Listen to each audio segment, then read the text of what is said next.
नमस्कार मित्रांनो, आज आपण 9 वाजता निघालो होतो रानात. कारण आपण दिवसा सरी वळत होतो आणि सरी वळता वळता आपली जी पॉवर स्टेरिंगची पाईप आहे ना, ती पंपाची फुटली होती. मग ती पाईप जोडायला व्हायला गेलतो.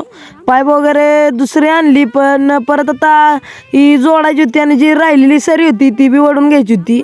मग पाईप वगैरे जोडून वगैरे घेतली आणि केला आपला ट्रॅक्टर चालू. ट्रॅक्टर झाला चालू होता, बाप ओढत होता सरी. पण आपली एक गाय वेळेला झालती, म्हणजे अजून 2-3 दिवस बाकी होतं. त्यामुळे रेझर काय लागत नव्हता, त्यामुळे बसायचं होतं रेझरवर. बंडन मी आम्ही 2 जण बसलो रेझरवर. त्यानंतर निम्मे वावर झालं सरी ओढून आणि त्यानंतर शेवटची 8 तास वगैरे टाकायची होती. 8 तास वगैरे टाकून घेतली. 1-1.5 तासामध्ये काम तर ओके झालाच. मग तिथनं ट्रॅक्टर वगैरे वावराच्या बाहेर काढून घेतला, पण पळी जोडली आणि त्यानंतर त्याच्यावर रेझर वगैरे चढवला आणि तर रेझर वगैरे बांधून आम्ही तिथनं आलो घरी.